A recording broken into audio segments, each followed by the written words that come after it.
ஆண்டவருடைய பரிசுத்த நாமத்திற்கு மகிமை உண்டாவதாக. சங்கீதம் 91:14 வாசிக்கிறோம். இப்படியாக அது சொல்லப்படுகிறது, அவன் என்னிடத்தில் வாஞ்சியாய் இருக்கிறபடியினால் அவனை விடுவிப்பேன். 42 சங்கீதம் 1 வாசிக்கிறோம், மானானது நீரோடைகளே வாஞ்சிப்பது போல என் ஆத்துமா உண்மையே வாஞ்சித்து கதறுகிறது.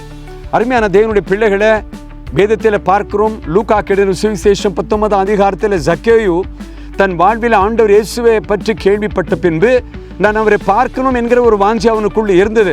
வேகமாய் வந்தான், மரத்தின் மேல் ஏறினான். ஆண்டவர் இயேசு அவன் மரத்தின் மேல் இருக்கிறதை அறிந்து அவனை கீழே வா என்று சொல்லி, இன்றைக்கு நான் உன் வீட்டுக்கு வரணும் என்று சொல்லி அவனுடைய வீட்டுக்கு சென்று, இந்த நாள் இந்த வீட்டுக்கு ரட்சிப்பு வந்தது. ஆண்டவர் மேல் எவ்வளோ வாஞ்சியாக இருக்கிறோமோ கர்த்தர் நம்மை அறிந்திருக்கிறார். இந்த வசனம் உங்களோடு பேசட்டும். கர்த்தரின் இடத்துல வாஞ்சியாக இருங்கள், அவரில் அன்பு கூறுங்கள், அவர் பெரிய காரியங்களை செய்வார். நீங்க ஆசீர்வாதமாக இருப்பீங்க. ஆமென்.